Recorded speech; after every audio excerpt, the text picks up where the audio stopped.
My name is Lauren Mitchell, and I was 34 years old when my parents sold my condo without my permission.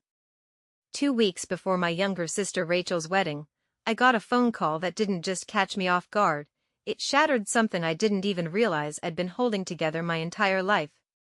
My mother sounded cheerful, almost giddy, like she was sharing good news. My father was in the background, laughing. As they thanked me for the wedding gift. They told me they'd sold my condo. Said it like it was already done, already settled, already something I should be proud of. They said the money went toward Rachel's $100,000 dream wedding, the venue, the flowers, the catering, all of it. They didn't ask me. They didn't even warn me. They just took it. They forged my signature, listed the property, accepted an offer, and moved forward like it was theirs to give. But somehow, that wasn't even the worst part.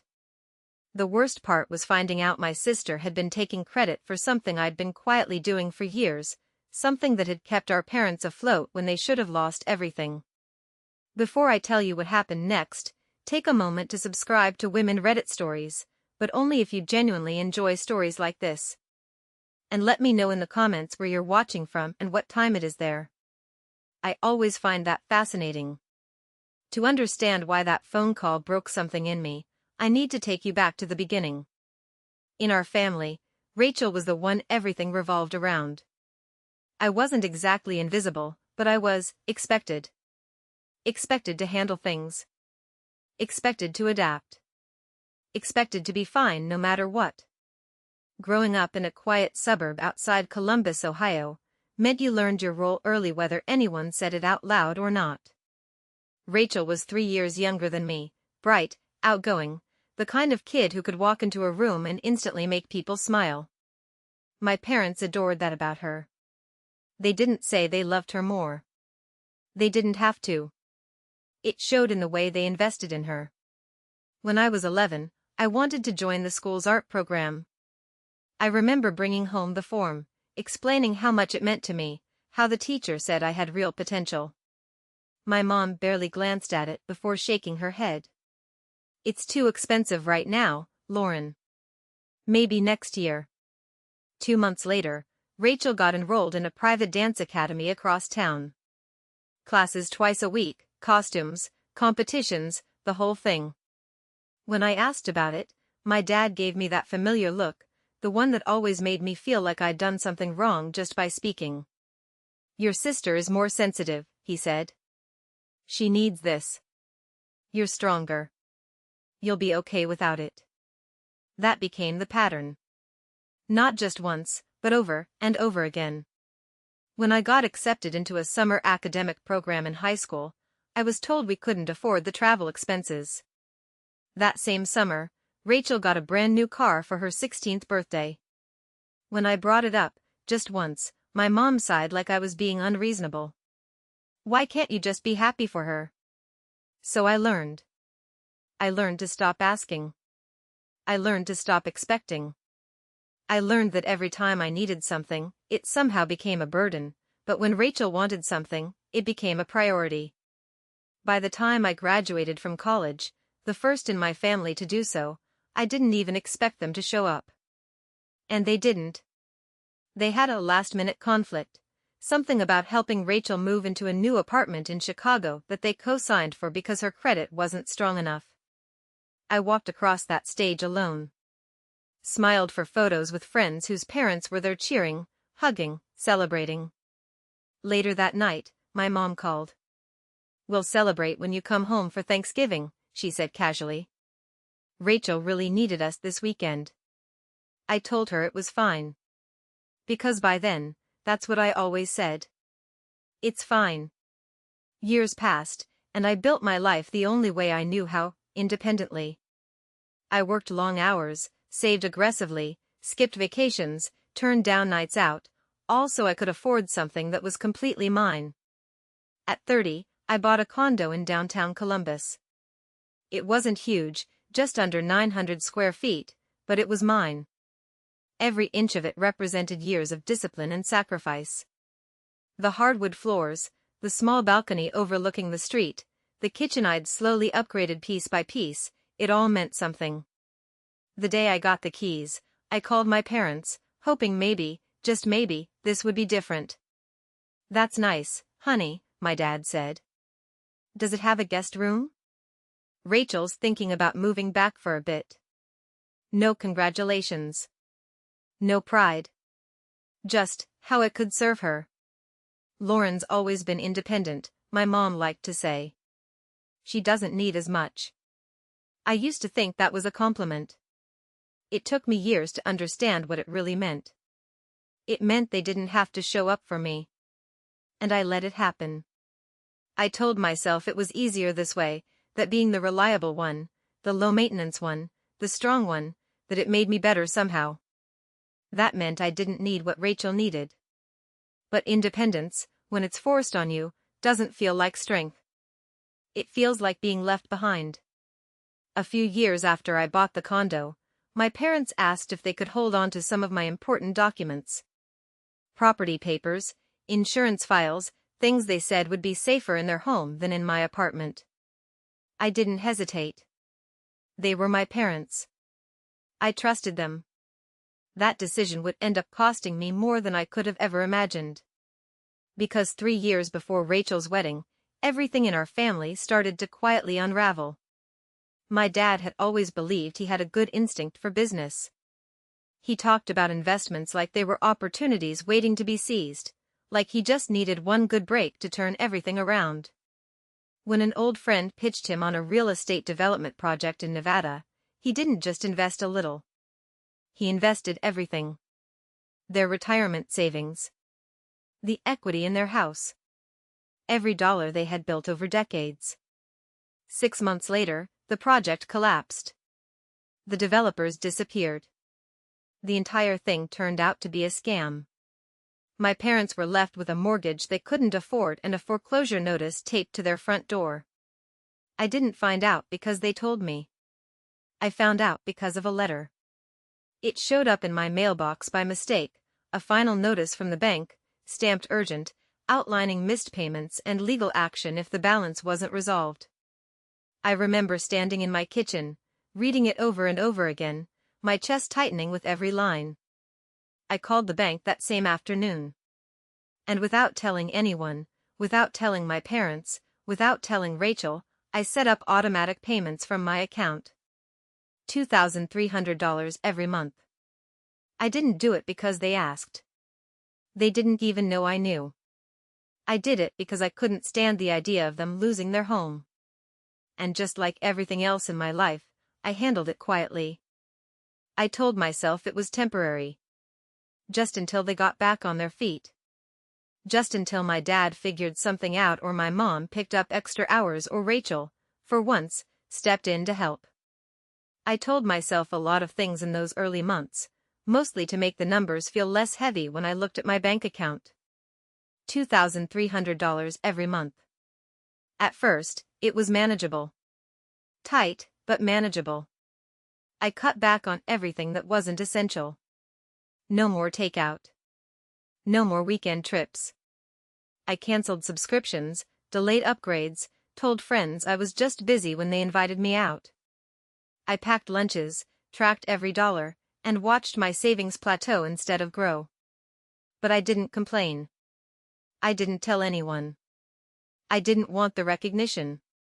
I didn't want the awkward gratitude or the promises to pay me back that I knew would never come.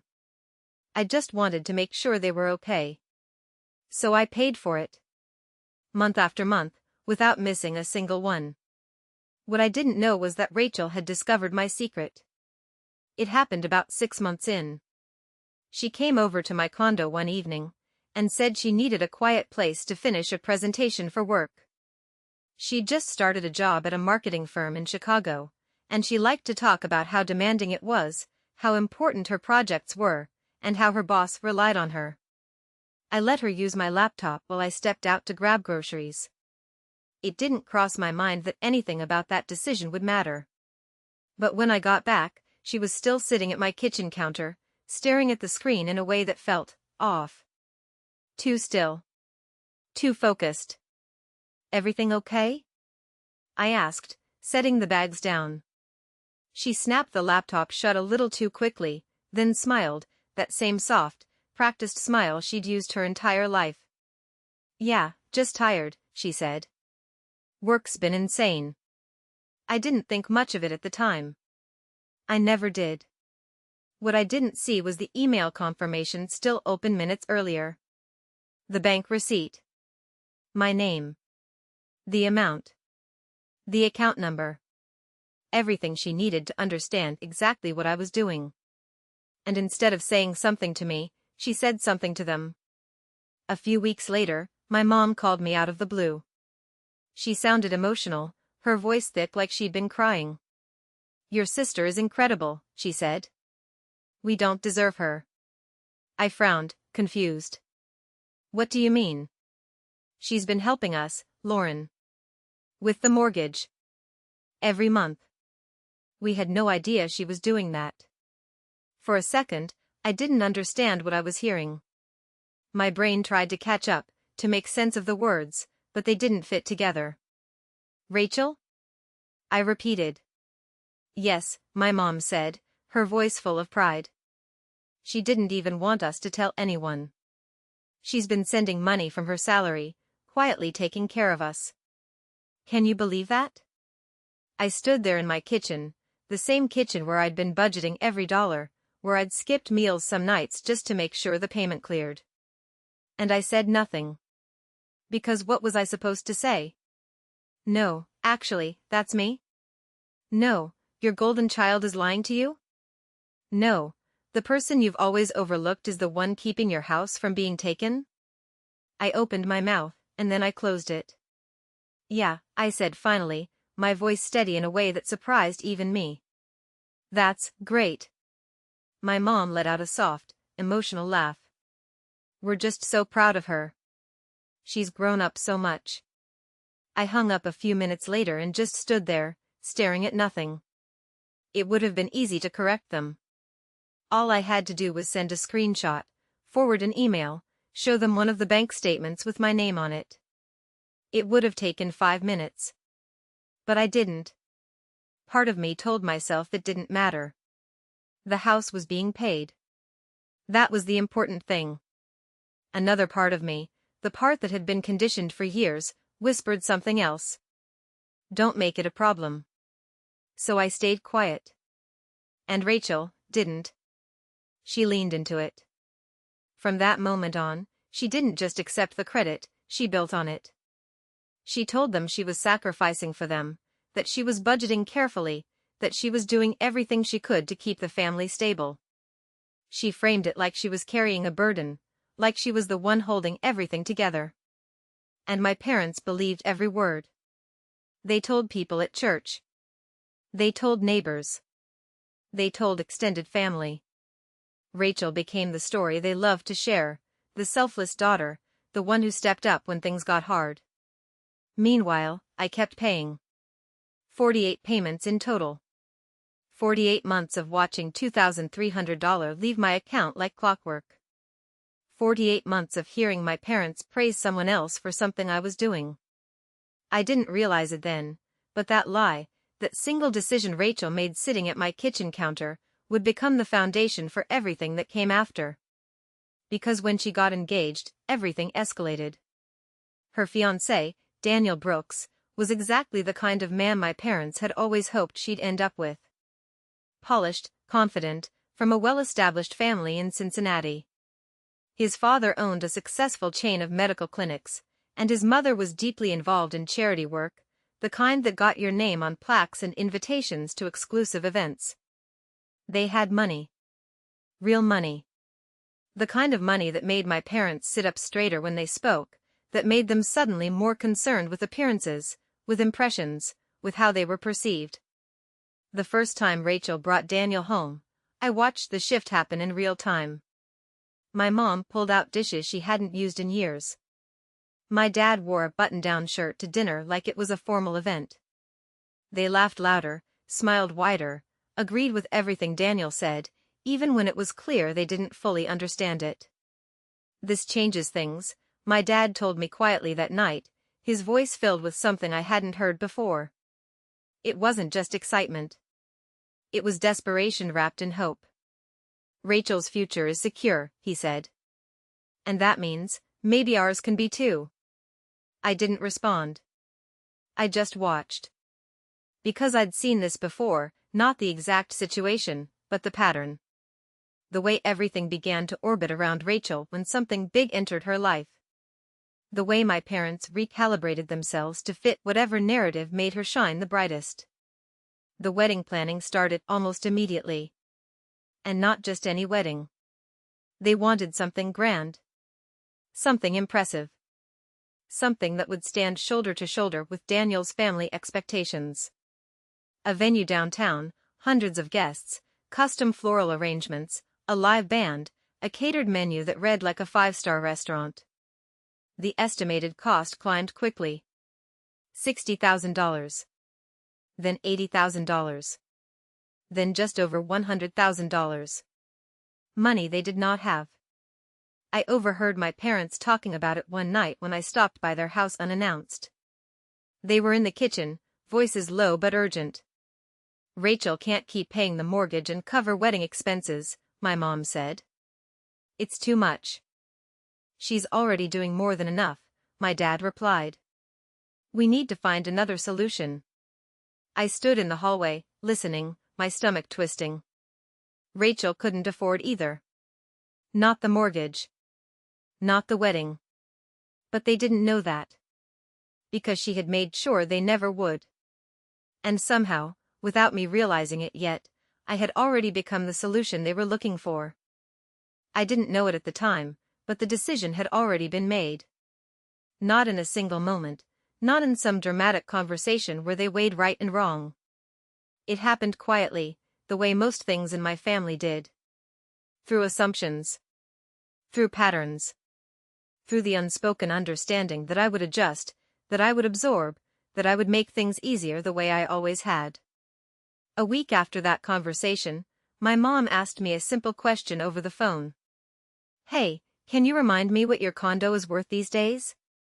It didn't seem strange at first. Real estate had been a constant topic in their house ever since my dad's failed investment. He'd spent hours scrolling listings, talking about markets, timing, missed opportunities. I assumed it was just another one of those conversations. I don't know exactly, I said. Maybe around $260,000?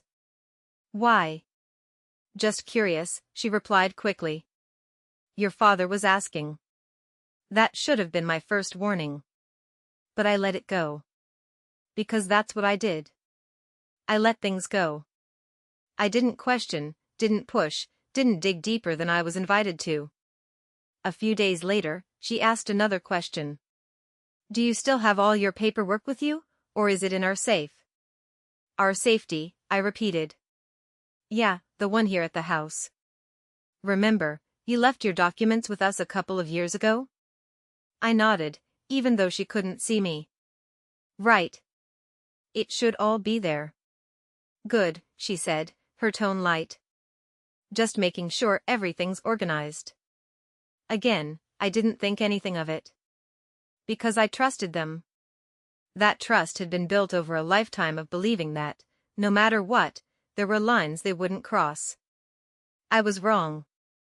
Over the next 2 weeks, things started shifting in ways I didn't fully notice until later. My mom mentioned speaking with a realtor for a friend. My dad asked casual questions about closing timelines, about market demand, about cash buyers. None of it was direct. None of it pointed clearly to me.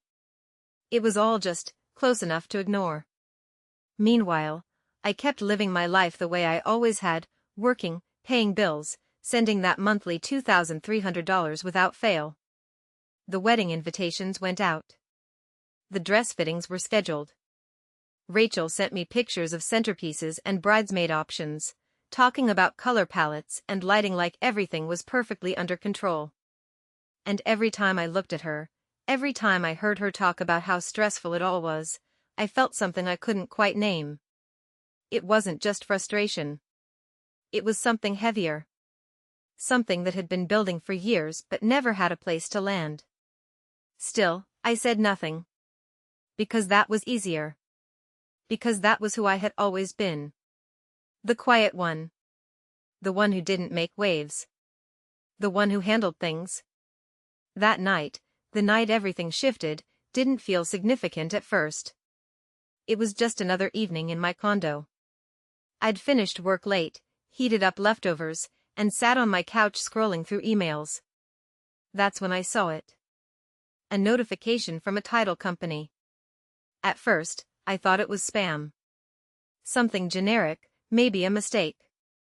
The subject line mentioned my property address, which caught my attention, but that alone didn't make sense. I hadn't listed my condo. I hadn't contacted anyone. There was no reason for a title company to be reaching out to me. I opened it anyway. And for a moment, nothing registered.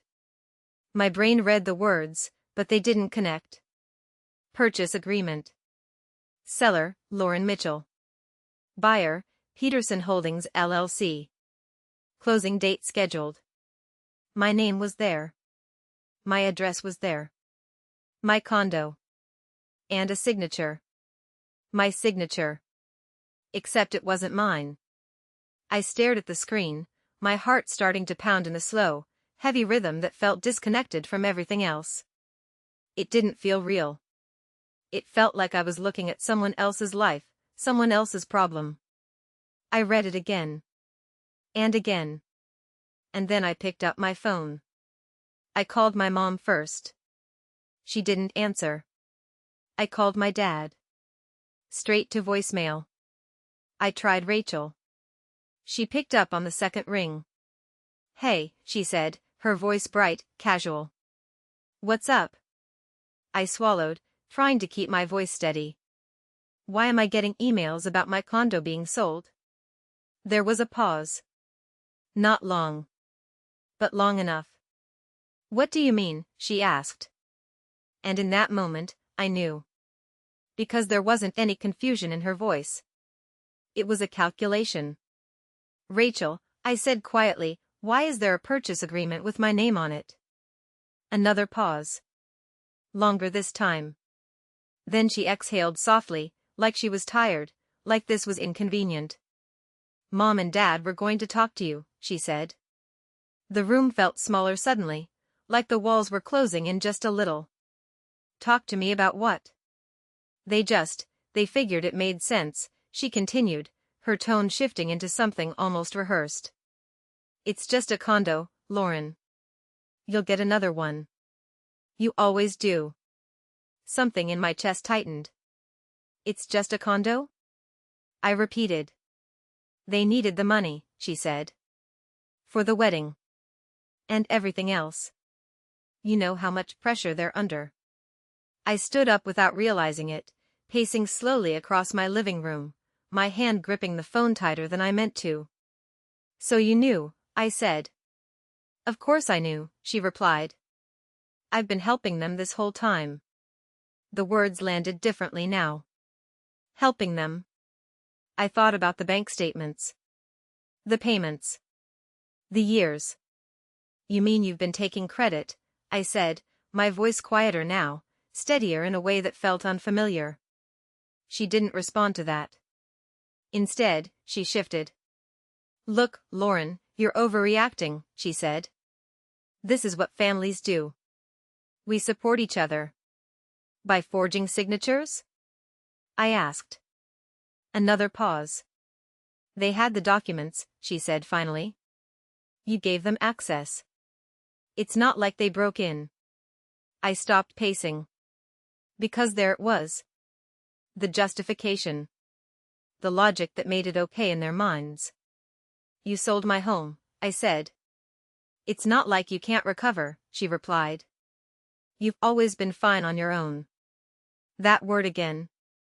Fine. Capable. Independent. Disposable. I closed my eyes for a second, trying to steady myself, trying to understand how we had gotten here. But the truth was, we hadn't gotten here suddenly. We had been moving toward this moment for years. Every time I stayed quiet. Every time I let something go. every time I accepted less so she could have more. This wasn't new. This was just the first time the cost was too big to ignore. The closing is next week, she added, almost casually. So if you're going to freak out, can you not do it right now? I have a fitting in the morning. I didn't respond. I couldn't. Because there were too many things happening at once, anger, disbelief, something deeper that felt like grief. Not just for the condo, but for the realization that there had never been a version of this family where I mattered the way I thought I did. You'll understand eventually, Rachel said, her voice softening slightly. You always do. And then she hung up. I stood there in the middle of my living room, the silence pressing in around me, the email still open on my phone. My name. My condo. My forged signature. For a long time, I didn't move. Because if I moved, it would become real. And if it became real, I would have to decide what to do next. And for the first time in my life, I wasn't sure I was going to stay quiet. I didn't sleep that night. I tried. I lay in bed staring at the ceiling, watching shadows shift across the walls as headlights passed outside, listening to the quiet hum of the city that used to feel like comfort and now felt like pressure. Every time I closed my eyes, I saw that email again, my name typed neatly where it didn't belong, a signature that looked just real enough to pass at a glance. My condo. Sold. Not by me. By them. By the people I had trusted more than anyone else. Sometime around 3 in the morning, I sat up, reached for my phone, and opened the email again. This time, I read every line carefully. The buyer's name. The title company. The scheduled closing date. The agent involved. Every detail mattered now. Because this wasn't confusing anymore. This was a fraud. And if there was even the smallest chance to stop it, I needed to act fast. By 8 a.m., I was already sitting in my car outside a law office downtown, the engine still running, my hands resting on the steering wheel as I stared at the building in front of me. I hadn't called ahead. I hadn't made an appointment. I just drove there because it was the only place that made sense. Because there was only one person I trusted to tell me the truth. Emily Carter had been my best friend since freshman year at Ohio State. She was also one of the sharpest real estate attorneys in Columbus. The kind of lawyer who didn't just understand the law, she understood how people tried to bend it. I grabbed my bag, stepped out of the car, and walked inside. She looked up from her desk when I walked in, surprise flickering across her face for a split second before it turned into concern. Lauren, she said, standing. What's wrong? I didn't ease into it. I didn't soften it. I just said it. My parents sold my condo. The room went very still. They what? She asked. They forged my signature. There's a purchase agreement. Closing is next week.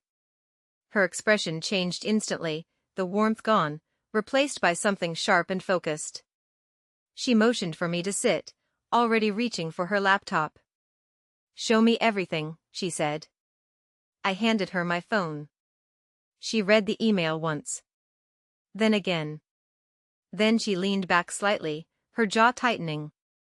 Okay, she said slowly. First thing, breathe. Second thing, this isn't finalized yet. My chest tightened. What does that mean? It means a signed purchase agreement isn't the same as a completed sale, she explained. Ownership doesn't transfer until closing. And if your signature is forged, this entire thing is invalid.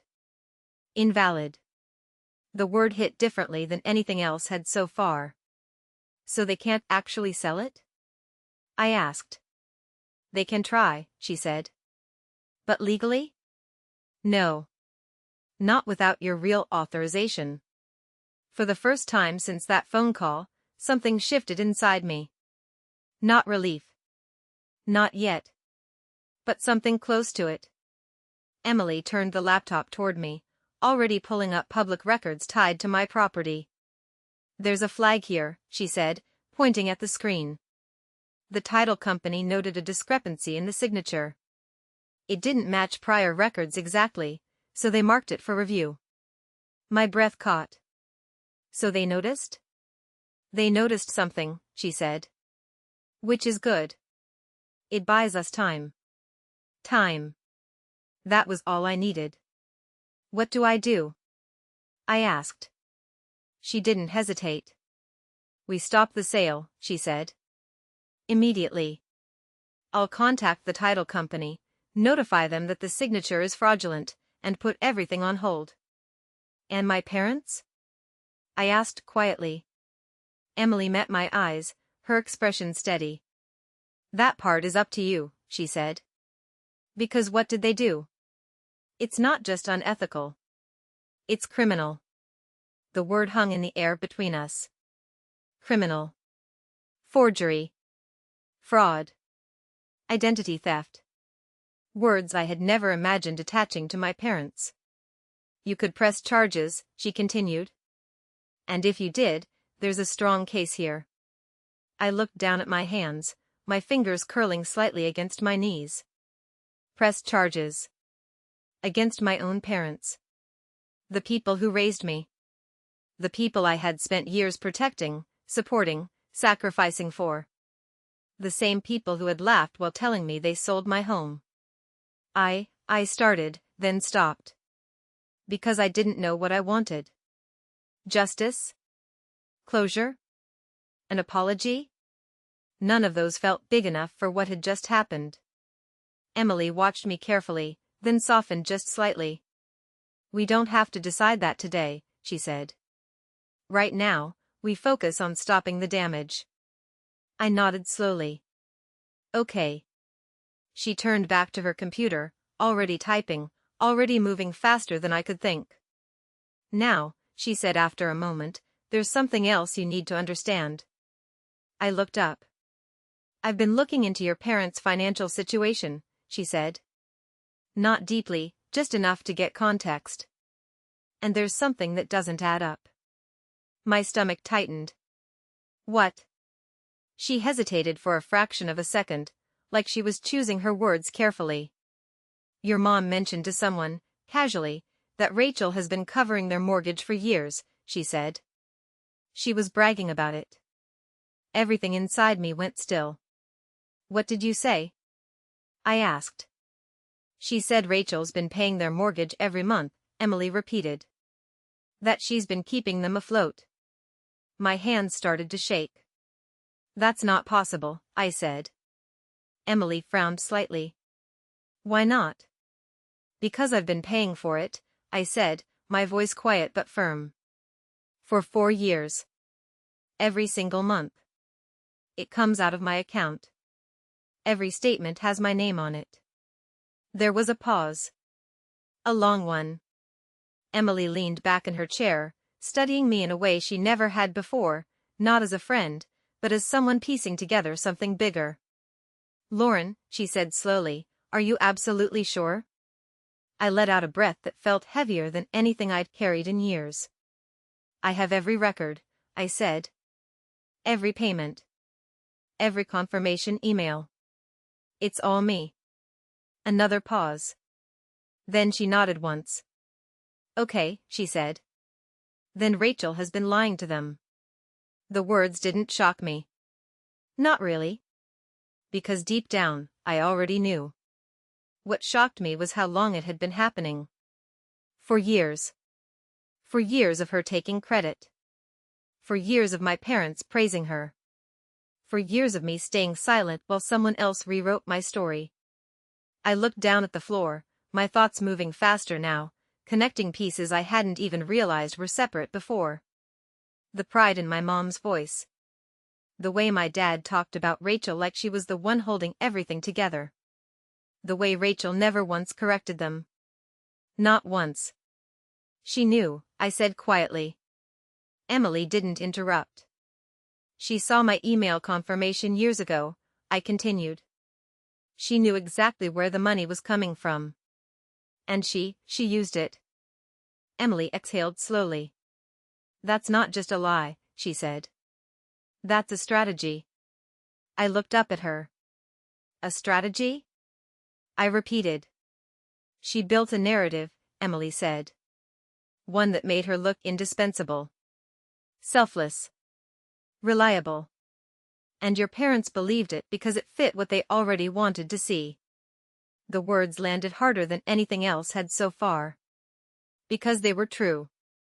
It wasn't just that Rachel lied. It was that my parents were ready to believe her. Because it was easier. Because it was comfortable.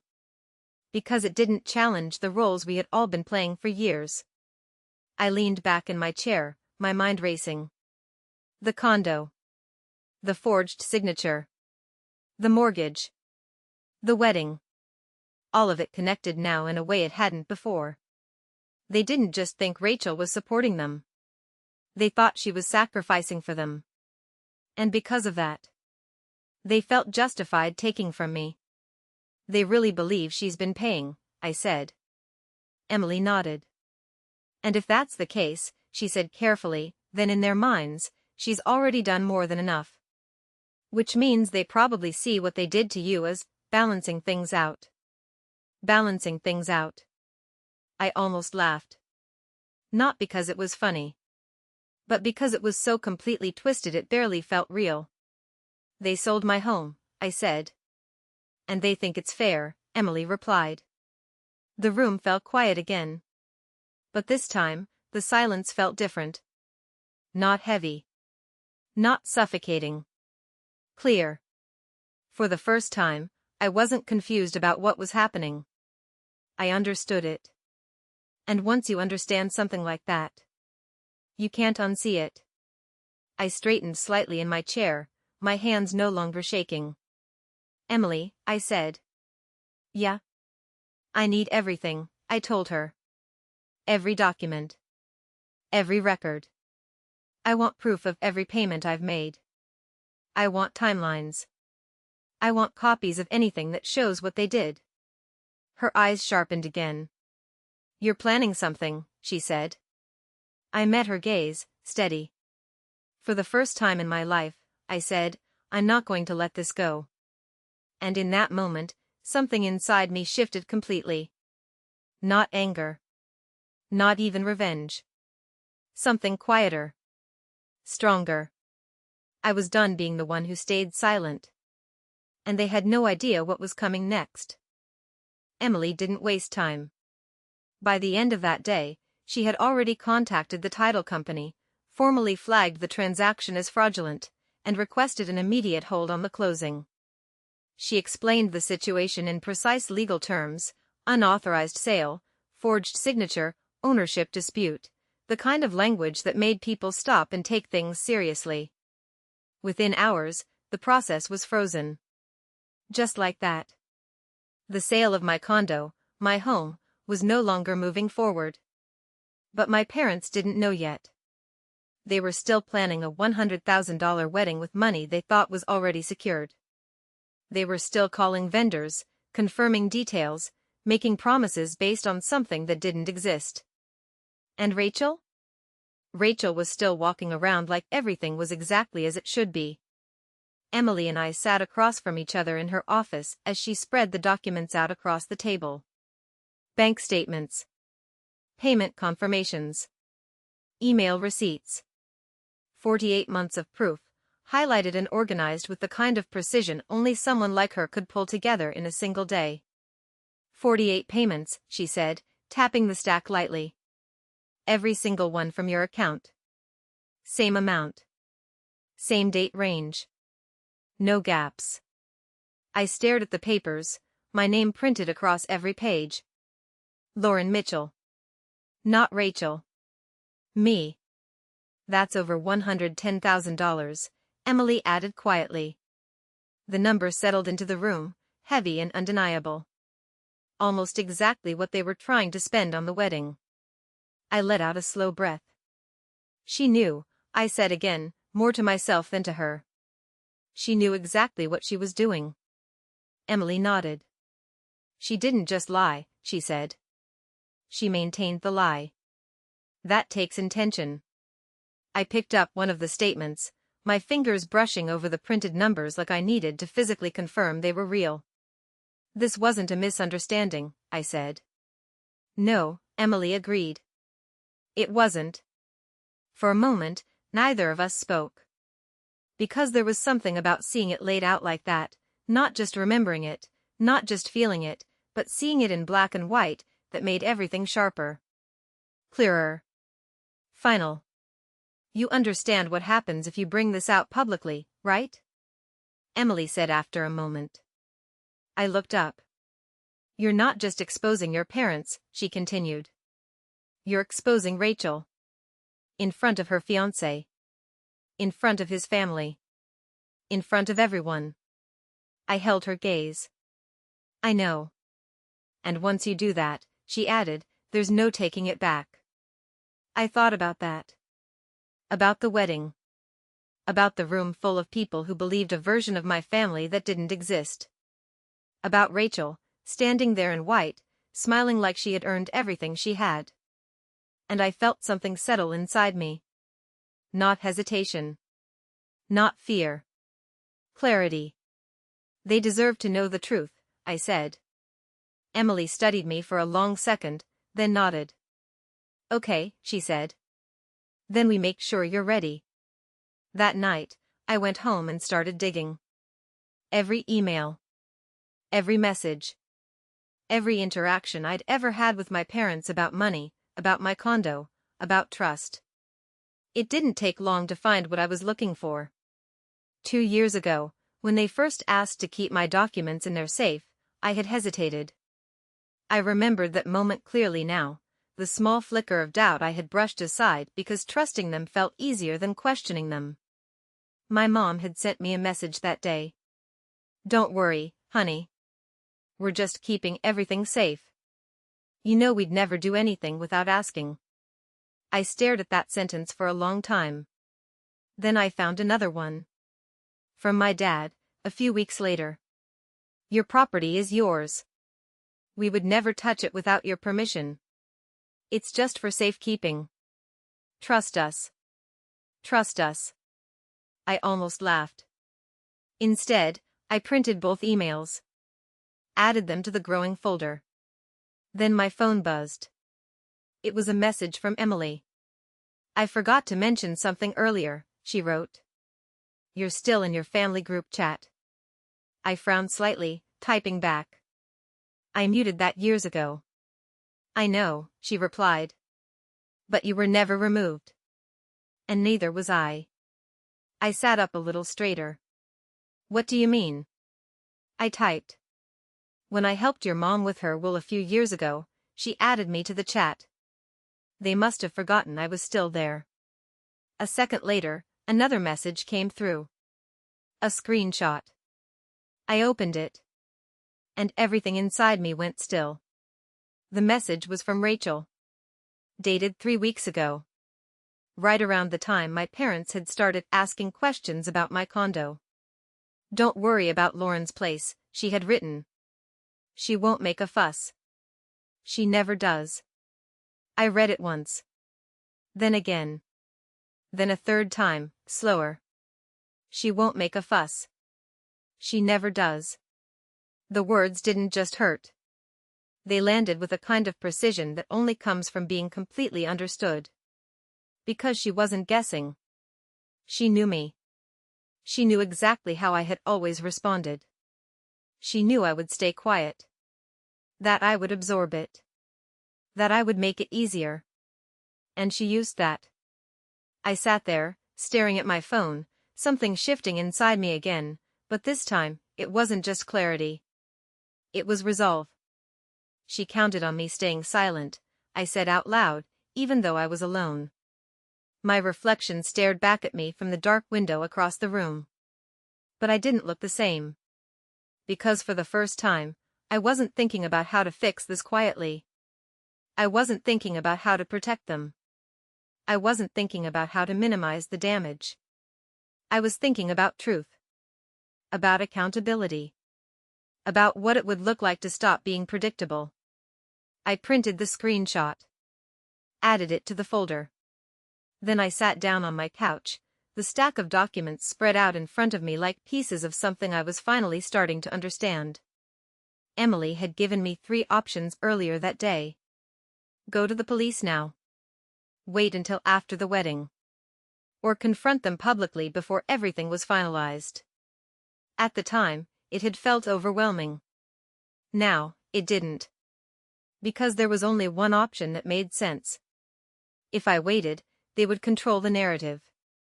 They would twist it. They would make me the problem. But if I told the truth in a room where everyone could see it, there would be no rewriting it. No hiding it. No pretending it didn't happen. I leaned back slowly, my eyes moving across the papers again. 48 payments. Emails promising trust. A forged signature. A lie that had lasted 4 years. And a message that said I wouldn't fight back. I picked up the screenshot one more time, my thumb brushing over the words. She won't make a fuss. I let out a quiet breath. Yeah, I said softly. About that. Because the wedding was in 10 days. And for the first time in my life, I was going to make a scene. The morning of the wedding arrived quietly. Too quietly. I woke up before my alarm, the kind of early that doesn't feel like rest, just the absence of sleep. For a few seconds, I lay there staring at the ceiling, trying to remember why my chest felt tight, why my thoughts were already racing before my feet even touched the floor. Then it all came back. The condo. The forged signature. The payments. The lie. The folder. I sat up slowly, the room still dim with early morning light filtering through the blinds. Everything looked the same as it had the day before, the couch, the kitchen, the small balcony door, but it didn't feel the same. Because I wasn't the same. For the first time in years, I wasn't waking up thinking about how to keep things together for everyone else. I was thinking about what I was about to do. My phone buzzed softly on the nightstand. A message from Emily. Everything is ready. Call me if you need anything. I stared at it for a moment, then typed back a simple response. Thank you. That was all I needed. I got up, moved through my morning slowly, deliberately. Shower. Coffee. A piece of toast I barely tasted. Every action felt intentional, like I was grounding myself in something physical before stepping into something that would change everything. On the chair in my bedroom hung the bridesmaid dress Rachel had picked for me. Pale blue. Soft fabric. Just slightly off from anything that would actually flatter me. She'd insisted it was perfect for the aesthetic. I had suspected, even then, that it was chosen for a different reason. Not to make me stand out. But to make sure I didn't. I ran my fingers lightly over the fabric, then pulled it on without hesitation. Because today, none of that mattered. On my bed sat the folder. Manila. Plain. Unremarkable. Inside it was everything. 48 months of bank statements. Payment confirmations. Emails from my parents promising they would never touch my property. The flagged purchase agreement. The termination notice Emily had secured from the buyer. And the screenshot. She won't make a fuss. I picked it up, slid it carefully into my bag, and looked at myself in the mirror. For a second, I didn't recognize the woman looking back at me. Not because she looked different. But because she felt different. Calm. Not nervous. Not angry. Just ready. They have no idea, I said quietly to my reflection. And then I grabbed my keys and walked out the door. The venue was about 40 minutes away, a country club just outside Columbus, the kind of place that specialized in weddings that looked effortless but cost more than most people made in a year. By the time I arrived, the parking lot was already filling up. Valet attendants moved quickly between cars, guests stepped out in formal wear, laughter and conversation floating through the warm afternoon air. Everything looked perfect. Of course it did. That was the point. Inside, the space had been transformed. White floral arrangements cascaded down from tall centerpieces. Soft music played in the background, a string quartet near the front of the ceremony space. Rows of chairs lined up with precision, each one facing the altar where Rachel would soon stand. I took it all in slowly. The details. The effort. The money. Money they thought they had because of me. I moved through the crowd quietly, unnoticed at first. Guests chatted in small groups, complimenting the decor, commenting on how beautiful everything looked. I caught pieces of conversation as I passed. It's stunning. They really went all out. Rachel deserves this. I didn't respond. I just kept walking. Near the front, I spotted my parents. My mom was moving from guest to guest, smiling, thanking people for coming, her voice light and warm like nothing in the world was wrong. My dad stood nearby, shaking hands, laughing, carrying himself with a confidence that didn't match reality. For a moment, I just watched them. Because it struck me how easy it was for them. How natural it looked. Like none of this had cost anything. Like nothing had been taken. Then my mom saw me. "Lauren," she called, her face lighting up as she approached. "You look beautiful." I smiled politely. "Thanks." She reached out, adjusting the strap of my dress slightly like she used to when I was younger. "Everything is perfect," she said. "Rachel is so happy." I held her gaze. "I'm sure she is." My dad joined us a second later. "There's my girl," he said, clapping a hand lightly on my shoulder. "Big day, huh?" I nodded. Big day.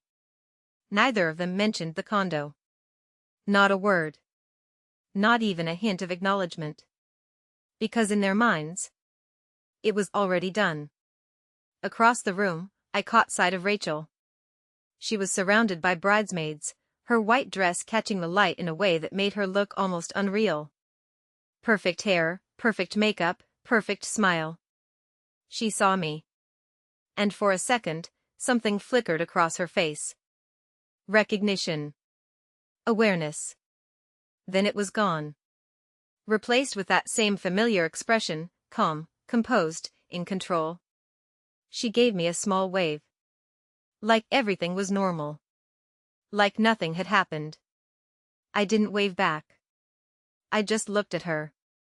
And for the first time in my life, I didn't feel smaller. The ceremony passed in a blur. Vows. Applause. Smiles. Cameras flashing. I stood where I was supposed to stand.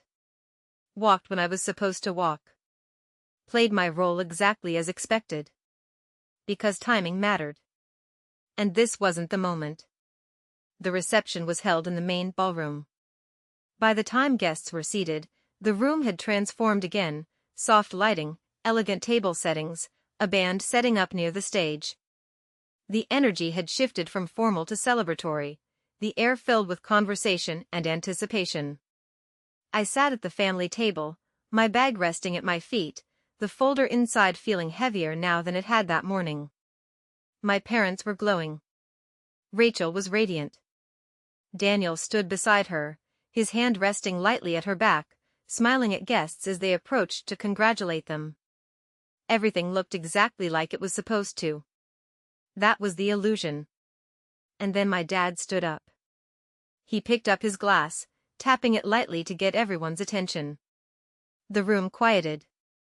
"Family," he began, his voice carrying easily across the space. "That's what today is about. Love, support, sacrifice." I felt my fingers tighten slightly against my lap. "Sacrifice." He smiled, looking out over the crowd. "I want to take a moment to thank the people who made this day possible. Here it comes. First," he continued, turning toward Rachel, "to my daughter, who has supported this family financially for years. Her generosity, her selflessness, we wouldn't be here without her." Applause filled the room. Rachel lowered her head slightly, smiling, accepting it. Then he turned toward me. "And to Lauren," he said warmly, for the most generous wedding gift a parent could ever receive. Her condo. Without her, none of this would have been possible. More applause. All eyes turned toward me. Waiting. Expecting. Assuming. I stood up slowly. Not to smile. Not to nod. But because this was the moment. And I was done waiting. I stood there for a second, feeling the weight of every eye in the room. 200 people. Friends. Family. Strangers who thought they knew the story. Waiting for me to smile. To nod. To play my part the way I always had. I reached down, picked up my bag, and stepped forward. "Dad," I said, my voice calm, steady. "Do you mind if I say something?" There was a flicker of hesitation in his expression, just for a moment, but it disappeared quickly. He was standing in front of a crowd, and he'd never been the kind of man to refuse attention. "Of course," he said, handing me the microphone. "Go ahead." The room settled. I took the microphone, turning slowly to face the crowd, letting my gaze move across the room, the guests, the tables, the stage, Rachel standing there in white, her smile already starting to falter. "I do have something to say," I began, my voice carrying clearly. "About the sacrifices my dad just mentioned." Silence. Not a polite quiet. A real one. The kind where people stop mid-thought because something feels off. "I just want to clarify something," I continued. "I didn't give my condo as a wedding gift." A ripple moved through the room. Small at first. Confused. "I didn't sell it," I said, letting the words land. "And I didn't even know it was being sold until 2 weeks ago." That ripple turned into something sharper. Gasps. Whispers. Movement in seats. Behind me, I heard my father shift. "Lauren," he started. "I'm not finished," I said calmly. My mother's face had gone pale. Rachel wasn't smiling anymore. "My parents listed my condo for sale without my knowledge," I said. "They signed documents using a forged version of my signature." The room reacted this time. Not just whispers. Shock. People leaning forward. Heads turning. Conversations breaking out in hushed tones. I reached into my bag and pulled out the folder. "I have documentation to prove everything I'm saying," I added, holding it up slightly. "The original deed. The purchase agreement. The flagged signature. All of it." "Lauren, this is not the time," my mom said, her voice tight. "This is exactly the time," I replied, without raising my voice. Because it was. Because this was the only moment where the truth couldn't be rewritten later. I pulled out the first document. "This is the deed," I said, holding it up. "My name is the only name on it. I am the sole legal owner." More murmurs. I pulled out the next paper. "And this is the purchase agreement they signed," I continued. "With a signature that doesn't belong to me." I paused, letting the weight of it settle. "The good news," I said, my tone steady, "is that the sale was never completed. The title company flagged the signature, and the buyer has already withdrawn." That hit differently. Confusion. Then realization. My dad's face drained of color.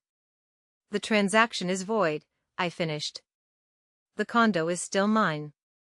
My mom shook her head slightly, like if she just refused to accept it, it wouldn't be real.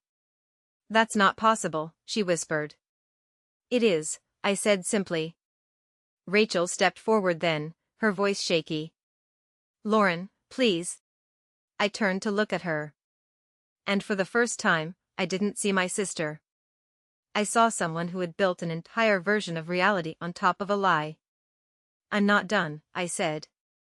The room fell quiet again. Because they could feel it. There was more. "My dad also thanked Rachel," I continued, "for supporting the family financially over the past few years. For paying their mortgage." I let out a slow breath. That part is also not true. Rachel froze. My parents didn't move. For the past 4 years, I said, reaching into the folder again, I've been the one paying that mortgage. Every month, $2,300. I held up the stack of statements. My account. My name. 48 payments. The documents moved through the crowd closest to me, people leaning in, reading, passing them along. Lauren Mitchell. Printed clearly. Over and over again. I never told anyone, I said. Because I didn't want them to feel ashamed. I didn't want to make it a thing. I looked at Rachel. But she knew. Her lips parted, but no words came out. She saw the payment confirmations years ago, I continued. And instead of saying something, she told them it was her. I shook my head slightly. And every time they thanked her, she let them.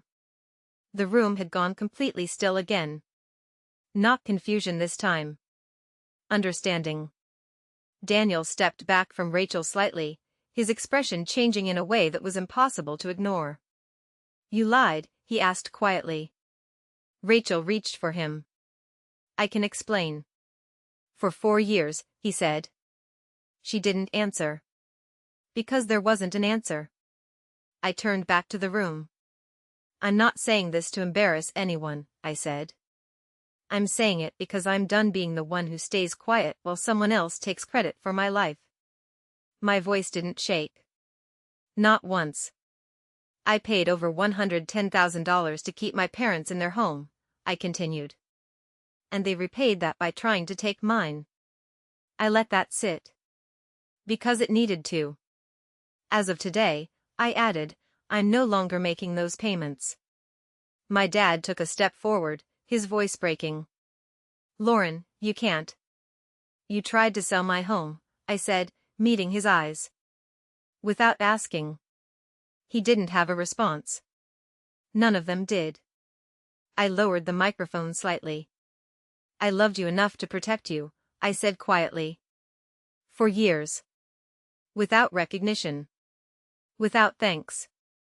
My chest tightened just slightly, but I held steady. But you didn't respect me enough to ask before taking everything I worked for. I set the microphone down. The sound echoed. Soft. Final. For a second, no one moved. Then the room erupted. Voices. Questions. Shock spreading like something alive. Daniel stepped away from Rachel completely this time. My mom sank into her chair. My dad looked smaller. And Rachel? Rachel looked like someone seeing consequences for the first time in her life. She reached for me as I stepped away. Lauren, wait. I stopped, turning back just enough to meet her eyes. You ruined my wedding, she said, her voice breaking. I shook my head slowly. No, I said. You did that the day you decided to lie. I didn't wait for a response. I turned and walked away. Out of the ballroom. Past the guests. Past the noise. Past the version of my life that had been built around keeping everyone else comfortable. Outside, the air felt different. Cooler. Clearer. Emily was waiting by her car. She looked at me for a moment, then smiled slightly. How do you feel? She asked. I thought about it. Really thought about it. And then I took a breath. Like I finally told the truth, I said. And for the first time in my life. That felt like enough. If you've ever been the one who stayed quiet while others took credit for your sacrifices, you're not alone. There's a point where silence stops being strength and starts costing you everything. If this story resonated with you, make sure you subscribe to Women Reddit Stories and share your experience in the comments. I'd really like to hear your story too.